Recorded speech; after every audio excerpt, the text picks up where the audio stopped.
easy job, because at the end of the day, whether you like it or not, raising a kid is supposed to be a two-person job. If it ends up being a one-person job, it's going to wear that person out. And even if they're able to do it, it's still not meant for them to do it alone. So I love that she kind of touched on that in the book, and she doesn't, like I said, she doesn't really romanticize it. She doesn't try to like hide that at times she felt like she was a bad mom, because Keep an eye.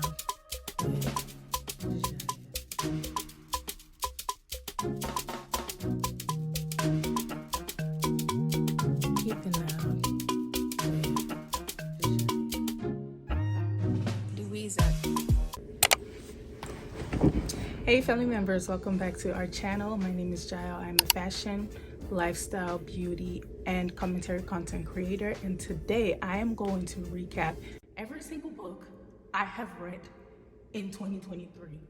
Okay, the most important books I feel that I read in 2023. The list is extensive, but I have significantly cut down the list, so we are currently only looking at 10 books, and we're going to do the synopsis of all 10 books, and I will rate them from 1 to 10, 10 being the best thing ever, 1 being not so great. So let's get started. So in the beginning of the year, I read Mothers Who Can't Love by Susan Forward, and basically the book is about mothers who are narcissistic and who do not have the capability to love. And the book tells the story of different women in different situations and scenarios, and different ways that their mothers abandoned them, abused them, or made them feel inadequate and made them to not feel loved as a daughter should. I really enjoyed this book because it feels kind of personal to me, and also I think that it gives a lot of insight about like a mother-daughter relationship. I've been kind of delving into that more this year because as I'm growing older, like I said in my previous video, I am open to the possibility of becoming a mother, and I want to prepare in the best way possible. However many years in the future that is going to be, I feel that it's never too soon to start to prepare, because I don't want to be a neglectful mother, and I also don't want to be a mother that my child ends up hating because I just didn't take the time to work on my own traumas, my own biases, and all of that. So that's why I'm doing more of that. And I really love this book because, like I said, it gave me a lot of insight. I don't want to go too much into the details, but if you're interested, just based on what I have explained, you can get the book. I got it on Apple Books, so I read it digitally, but you can also get the paper copy on Amazon, and I think it's available everywhere books are sold. But yeah, it's a very, very, very good book. I recommend it.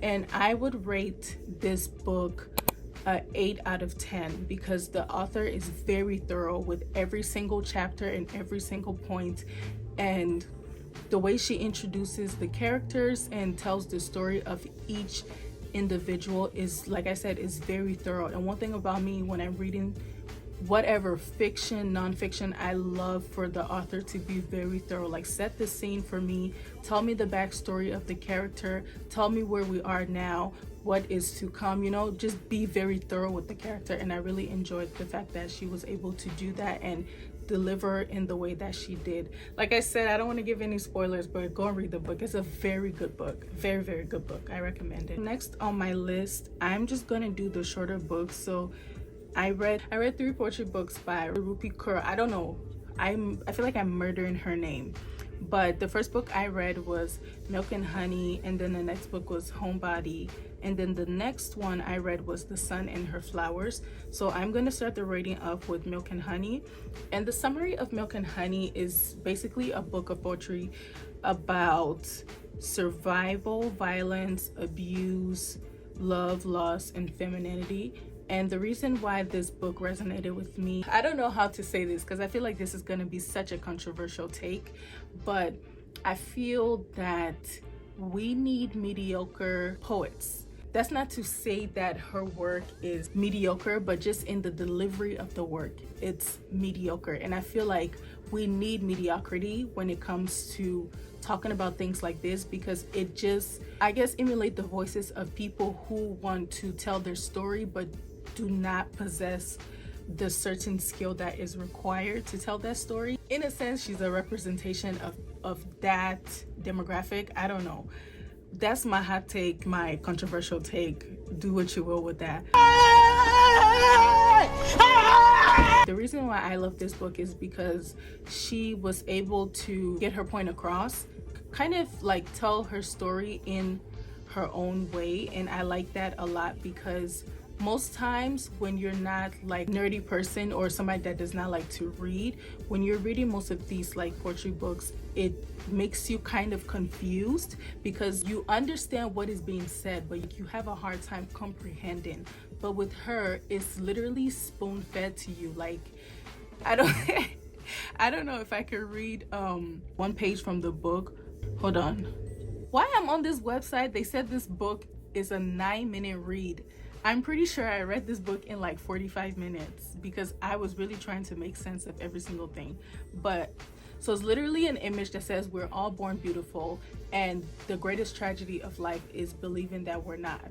So it's things like that. When you are somebody that really don't like to figure things out, like you just want to read and understand and comprehend right away, her poetry is for you. And I know that like her writing style has caused a lot of controversy in the like poetry community. People, you either love her or you hate her.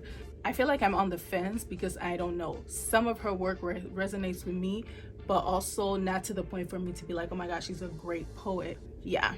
And don't fight me, because I know how you girls like to tussle. Next book, which is Homebody.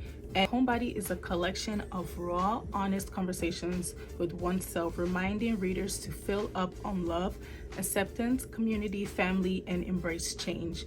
And in this book, she talks about, I guess, her previous relationship or something like that.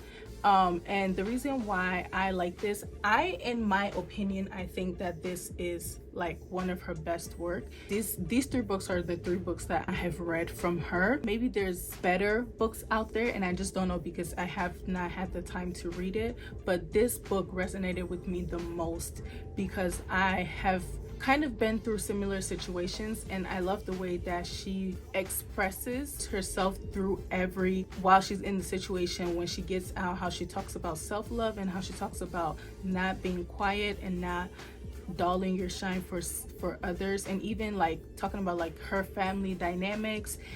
And I really like that, and that resonates with me. Maybe that is why I feel like this is her best work. Obviously, like I said, I'm biased, so I'm going to rate this book a 5.5 out of 10 because I feel like it is good, and I feel that the content of the book makes sense.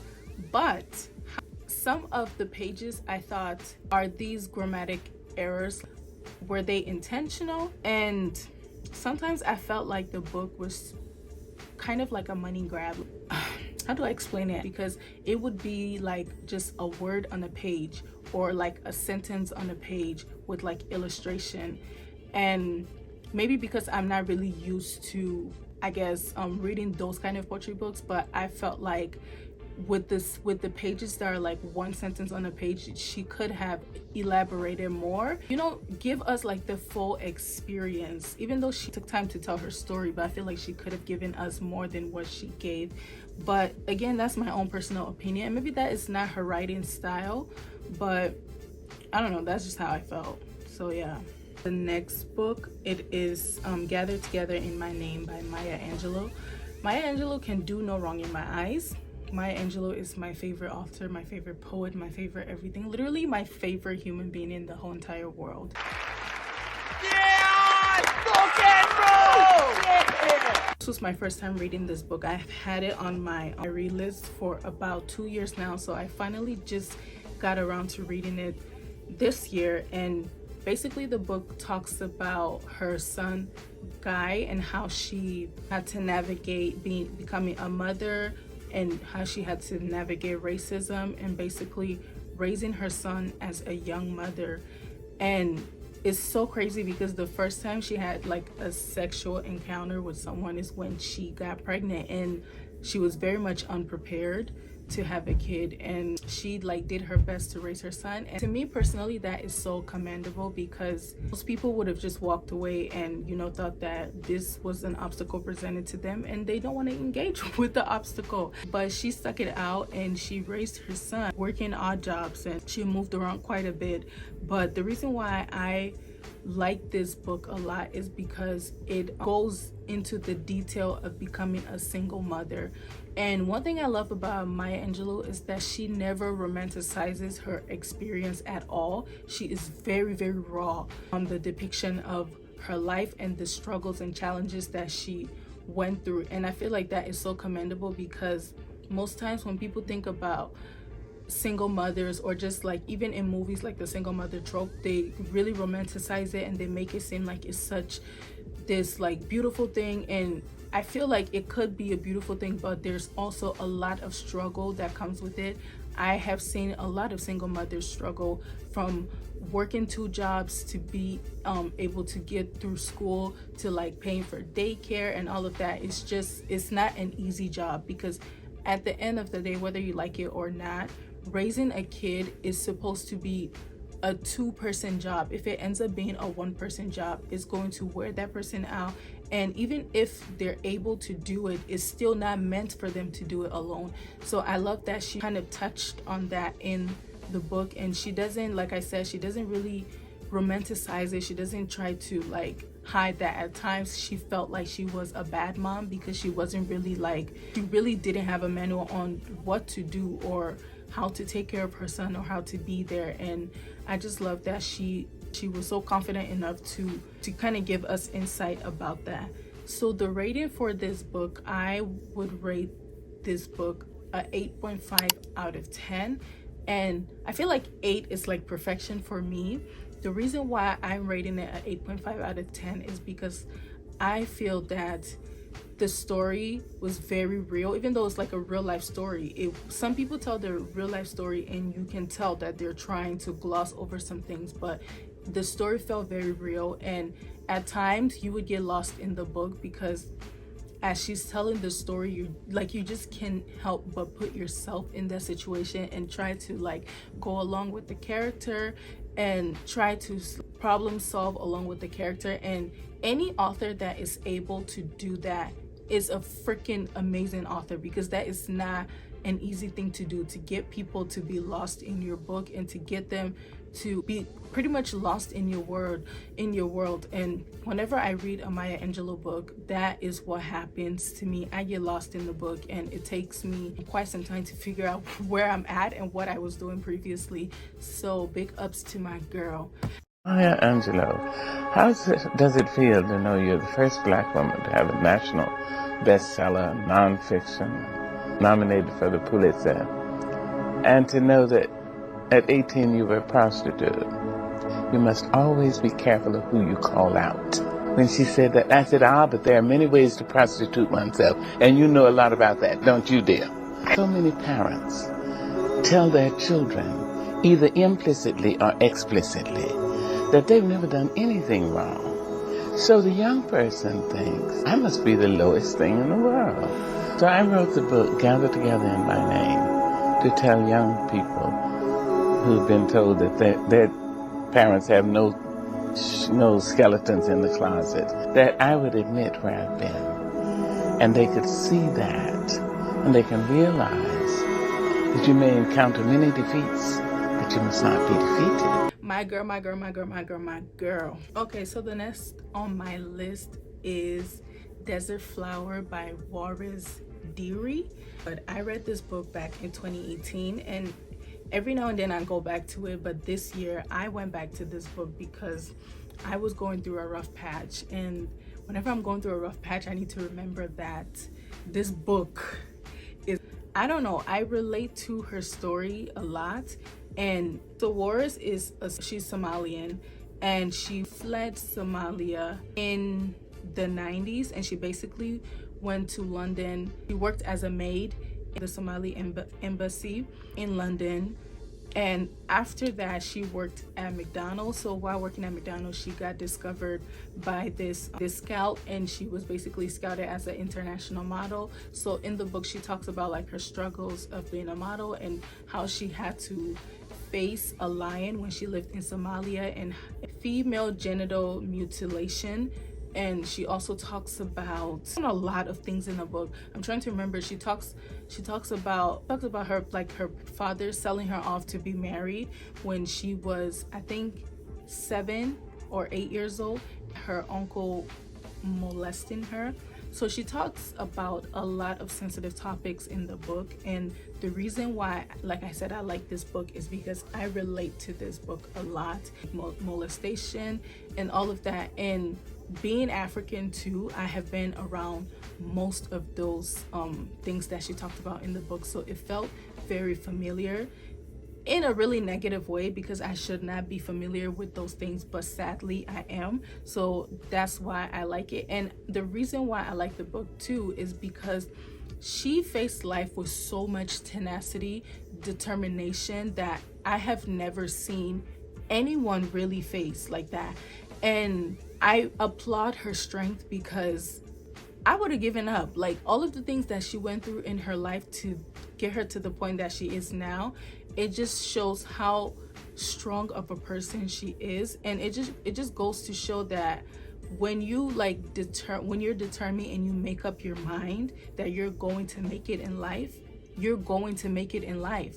Things start to shift for you, and God starts to make a way for you, because you have that determination, because you've made up your mind that you're not going to give up. And no matter what's happening in your life, life is going to give you what you want. It's giving Superwoman. I really just love her.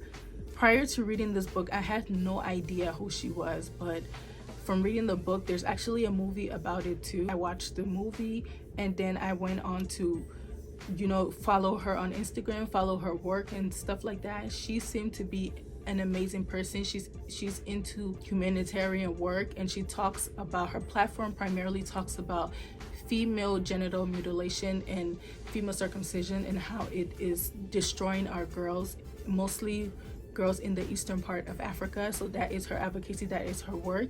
And I just applaud anyone that have so much bravery to talk about something that is primarily a part of their culture that could potentially get them shunned and outcast, but just being able to stand up for what is right, regardless of what the repercussions and consequences may be. So big up to the girl, because she's really doing the work. I'm really, really proud of her. She's like one of those people that I've not met in my life that I'm just super proud of. Yeah. Okay, so the next book is Born a Crime by Trevor Noah, and this book is his autobiography. I love this book because it's funny, but it's also informative. He talks about he touches on a lot of things in the book. He talks about like domestic violence, how his mom got shot, how he started like his career as a comedian. Like, all of these things that happened in his childhood helps him navigate life. And I think it takes a certain amount of skill to be able to talk about painful things and still be able to make people laugh. So whenever I find that quality in the book or just in a story in general, I really love that, because he did talk about some really heavy topics, from apartheid to racism, pretty much. Living in South Africa at the time being a crime. Around that time, having a colored child, as they would call it, was a crime. So a black person and a white person could not create together because, racism. You know what white people do a lot, and they're really good at it. Racism. Just the act of him being born was a crime. So him existing was a crime, which is why the book is called Born a Crime. I always love when the title of the book really ties with the story. It makes sense. Not all those rubbish where you get to the end of the book and then there's like 3 lines, and then that 3 lines, the title of the book. Make it make sense. His mom is so badass, honestly. She is like the mom of our dreams. She is so fierce, and the way that she just conquers life and her faith that she has in God and the way she raised her son, and everything is just like chef's kiss. She's what they call a woman of virtue. That is what that lady is. I really admire his mom a lot. She is a superhero. I rate this book 9.5 out of 10 because, like I said, if you're gonna tell me a story, be very thorough. And this book is very, very thorough, from the setting of the story, even like setting the story as far back as like the 1700s. He didn't have to lay that foundation for us, because some people just write their story assuming that you know the state of the country, or you know the state of the region that they lived in, or they're living in. But he wrote the book as if like we were just new to all of this, which I appreciate, because once you've laid that foundation for the reader and you've given them the necessary information, they're able to interpret the story in their own way, and they're able to understand your perspective better. So that's why I love for authors to be very thorough, and he was very thorough. Like even in like funny scenarios when he's setting the scene, like he is always so detailed. When I first read the book, I thought like, why is this man so detailed like this? But after reading it like for the third time, I was like, I really appreciate the eye for detail in setting the scene, because it makes you, for me personally, it makes me be able to visualize the situation more, and it's even more funnier because I feel like I'm in the scene. So I really appreciate that. That is why my rating is a 9.5 out of 10. I could end the video here, but we're moving on to the next book. Second to the last book is It Ends With Us.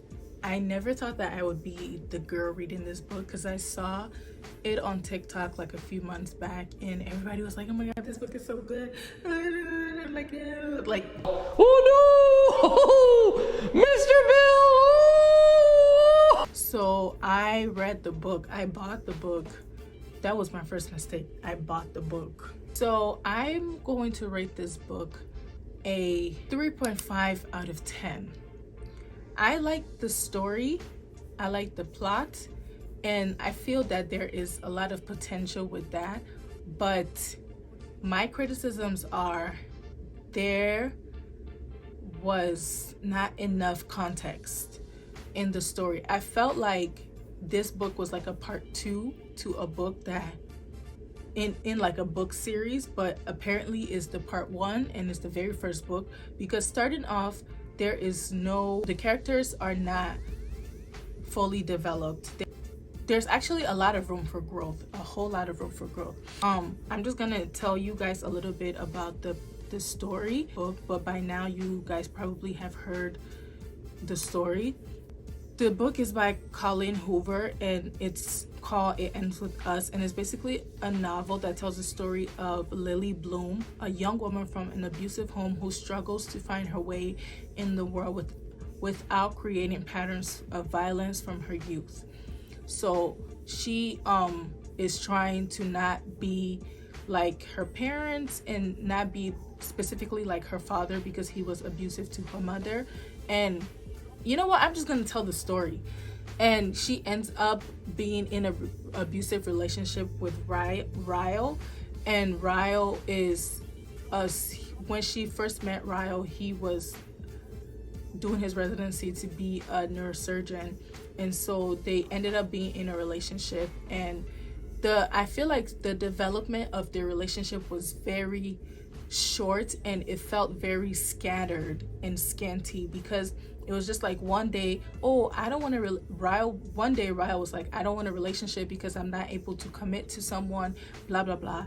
The next day Ryle was just like, oh my god, I can't live without you, like I want to be with you, I would like to marry you, type of thing. And I feel like there was no development to that. It was just like bam bam bam. Sometimes when she is setting the scene for like, that is so generous of me for me to say set the scene, but sometimes when the book is moving on to like the next chapter or like to the next phase, there is no progression in the scene whatsoever. Everything just falls flat. It's just like, oh, today is Monday, I woke up. At work, I went to brush my hair and I Tuesday evening. Like literally that's how it goes. There is no progression. There's no description of like where she lives. There's no thorough description even of her. We did not get a thorough description of this girl till it had to have been like probably 15 or 20 pages in. And I feel like that is a big red flag for any book, because number one, for me to be able to see the story and understand your perspective, you have to give me some sort of description of you, whether it be from your background, your family, the setting of the place. Like give me something to work with. Sorry, but the author kept falling flat in that aspect. And then she introduces the character of Atlas, and Atlas was a homeless guy that Lily used to be friends with, and she would bring him over to her house when they were in high school, and they built a bond, a relationship. I feel that the character of Atlas is more I don't want to say relatable, because what are the odds of you meeting a homeless person in high school and bringing them to your house? But I felt that character was more real than any other character in the book. And the reason why I say that is because you can see the progression of the relationship through the letters that she writes to Ellen. I don't have much time, so I can't really get into the details, but you can see the progression of the relationship through the letters that she writes to Ellen. And pretty much you can see that he is a real person. But other than that, we don't get much about him. We only, knows that he's homeless, and his mom and him have a bit of a estranged relationship due to his stepfather. But other than that, we don't know much about him, and we're supposed to build some sort of compassion towards this character, yet we know nothing about him. And Lily as a character, I feel that there was no character development. There was nothing from the beginning of the book. She started off talking like a 17-year-old teenager for somebody that was supposedly 25 years old or 24 or whatever. She started off talking like a 17-year-old, and I kind of overlooked that because I thought that maybe towards the end of the book or at the very end of the book there would have been some sort of character development to where we would have seen her maturity and her growth. But the author fell flat in that department because there was no character development. There was no, and I don't know, that just made me feel some type of way about the character, because if you are saying that everybody around you is the bad guy, Ryle is the bad guy, which Ryle was the bad guy, but at least with Ryle there was some sort of growth. We saw that he was facing this challenge and he decided that this challenge is not going to make me, and he decides that he's going to try to change. Although he doesn't really go through with it, but I feel that there was some sort of determination to not continue to be the way he is. But with Lily, there was really no dilemma. The only dilemma was, I don't want to be like my parents. And then she finds herself in a situation where she's like her parents, and she constantly is like comparing her husband to her father. And I don't know, I feel like the book is just lacking a lot, but for the sake of like a guilty pleasure, it is a good read. And this is a controversial take, but I like Ryle because, I don't know, I feel like the relationship with Ryle was more, like I said, this is controversial. I feel like the relationship with Ryle was more equally yoked as opposed to Atlas. I feel that because she helped Atlas a lot growing up, there was some sort of responsibility that he felt he owed to her. And I don't think that is a good way to start a relationship, or an adult relationship, really. So yeah, but that is just like my overview of the book. It's not the best book in the world, but if you want to like mindlessly read something, I think it's definitely one of those things to do. So the last book I'm going to review is It Starts With Us. So It Starts With Us is the sequel to It Ends With Us, and I'm just gonna be brutally honest. I I have not finished this book, and I don't think I intend on finishing this book. The book is so slow, and I feel like it feels very gimmicky in a way, because it's so weird to be reading a book and this book is like mentioning Snapchat, TikTok, like reference to like pop culture now. I don't know, maybe it's just my own bias, but I feel like that's a huge red flag for a book to just be so in the now, in the nose, because I'm reading this book to escape the now, to escape the nose. So if I go in these books and I meet them there, it's just like, what are you doing? Ariana, what are you doing here? And I feel like this story is really, really, really dragging on. For this to be a sequel, it's like we could have done away with this. We could have done without this. And it feels like a money grab in a way. So that is why I don't intend on finishing this book at all.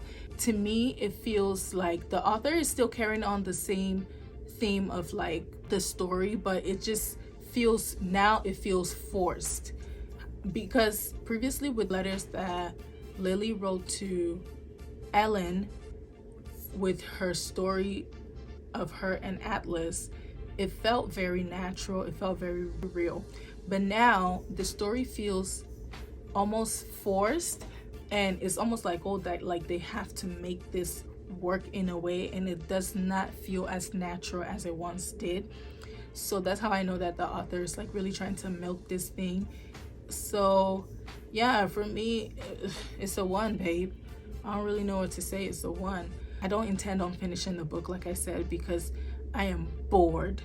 If you guys read any of these books, please let me know. I am interested. There's a few books that I have on the list, but I just want to make this video short. For the sake of editing, I don't want to spend too much time here. So that is why I am ending right here. So that is all for today. We have reached the end of the video. If you would like to follow me, all of my social media handles are in the description bar below, and I will have some listed on the screen. Yeah, also, please, if you guys have any recommendations for good books, please put them down in the comment section and I'll be sure to check them out. I'm into like romance novels, but if you have any sci-fi or yeah, anything of that nature, romance, sci-fi, thriller, I love those. Please put them in the comment section. I need new books to read for 2024, so I would definitely check those out. Thank you so much for watching today's video. I will see you in the next one. I love you guys so much. Bye bye.